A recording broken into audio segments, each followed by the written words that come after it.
தென்னிந்தியாவில் உடல் பருமன் பிரச்சினை கொண்ட பெண்களின் எண்ணிக்கை அதிகரித்து வருவதாக ஒன்றிய அரசின் ஆய்வறிக்கை மூலம் தெரியவந்துள்ளது. பெண்களின் உடல் பருமன் அதிகரிப்பது ஏன், அதற்கு என்ன தீர்வு என்பதை விளக்குகிறது இந்த செய்தி தொகுப்பு.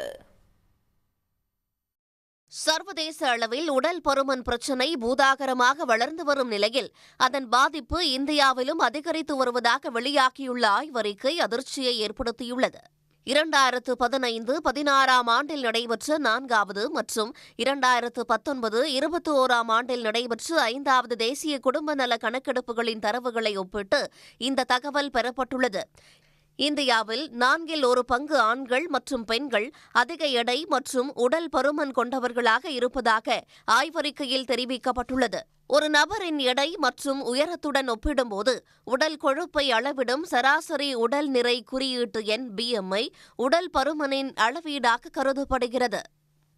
25 முதல் 29.9 வரை BMI உள்ள எந்தவொரு நபரும் அதிக எடை உடையவர்கள்.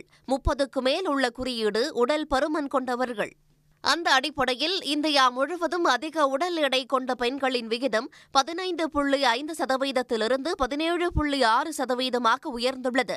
அதிக எடை கொண்ட ஆண்களின் விகிதம் 15.9%-இருந்து 18.9% அதிகரித்துள்ளது.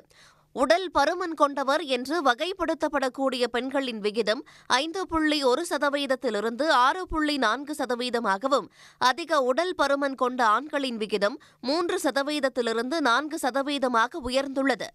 ஓரளவு மெலிந்த உடல் இருக்கும் பெண்களின் விகிதம் 13.3%-இருந்து 11% குறைந்துள்ளது. இதே காலகட்டத்தில் ஆண்களின் விகிதம் 12.2%-இருந்து 9.6% சரிந்துள்ளது. மிகவும் மெலிந்த உடல் கொண்ட பெண்களின் விகிதம் 9.6%-இருந்து 7.7% குறைந்துள்ளது. ஆண்களின் விகிதம் 8%-இருந்து 6.6% சரிந்துள்ளது.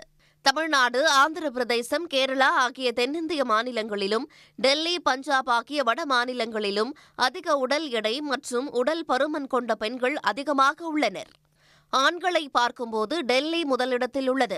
தென் மாநிலங்களான தமிழ்நாடு, கேரளா, ஆந்திரா, தெலங்கானா மற்றும் கர்நாடகாவை சேர்ந்த ஆண்களும் அதிக உடல் எடை மற்றும் உடல் பருமன் கொண்டவர்களாக உள்ளனர் என்றும் தெரிவிக்கப்பட்டுள்ளது. வறுத்த உணவுகள் மற்றும் குளிர்பானங்களை அதிகமாக உட்கொள்வதே உடல் பருமன் அதிகரிப்புக்கு காரணம் என்றும் தேசிய குடும்ப நல கணக்கெடுப்பின் ஆய்வறிக்கையில் குறிப்பிடப்பட்டுள்ளது. உடனுக்குடன் செய்திகளை தெரிந்து கொள்ள சன் நியூஸ் பெல் ஐகானை கிளிக் பண்ணுங்க.